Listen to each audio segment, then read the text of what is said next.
দিরহাম সুদ আর তার নিজের আপন মায়ের সাথে জিনা করা একই সমান, বলেন নাউযুবিল্লাহ। তাইলে আমার কথা হইল দোস্ত আমার, আল্লাহ তাআলা কুরআনুল কারীমে সূরাতুল বাকারার মধ্যে স্পষ্ট করে বলছেন যে তোমরা সুদ ছেড়ে দাও, যেই বকেয়া পাওনা আছে তোমরা সব সুদ ছেড়ে দাও। যদি তোমরা না ছাড়ো তাইলে আল্লাহ এবং আল্লাহর রাসূলের বিরুদ্ধে যুদ্ধ ঘোষণা করো, বলেন নাউযুবিল্লাহ। কত বড় কথা মিয়া, এই কথাটার ওজন কত মিয়া, মাইপা দেখেন।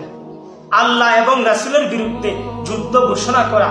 তাইলে আপনি যদি চান যে আল্লাহ এবং রাসূলের বিরুদ্ধে যুদ্ধ ঘোষণা করতেন, তাইলে আপনি সুদ খান।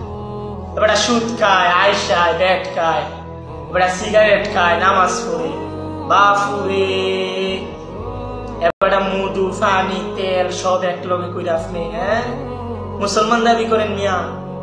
পরের হক মাইরা খাইয়া, এতিমের উপর জুলুম কইরা, গরিবের উপর জুলুম কইরা আপনি সুদ খাচ্ছেন, আর আপনি মুসলমান বেহেশতে যাইবেন। রাসূলের হাউজে কাউসারের পানি খাওয়ানোর লিগে আপনি বই রইছেন। আস্তাগফিরুল্লাহ। এই সুদ কই জানোয়ার, তোর নামাজ তো একটা হইতো না বেটা।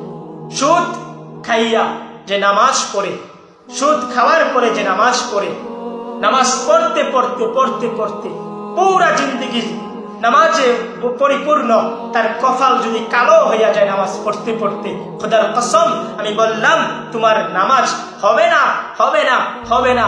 দৈন্তার ন আকার না, তোমার নামাজ হইতো না। তুই জানেন, তুই জানোয়ার, তোর চাইতে জানোয়ার রাস্তায় কুত্তা ধরতে ভালো আছে। পুরা সব খাও একবারে, নামাজও শেষ, সব কিছুই শেষ এই সুদ দিয়ে, বলেন নাউযুবিল্লাহ।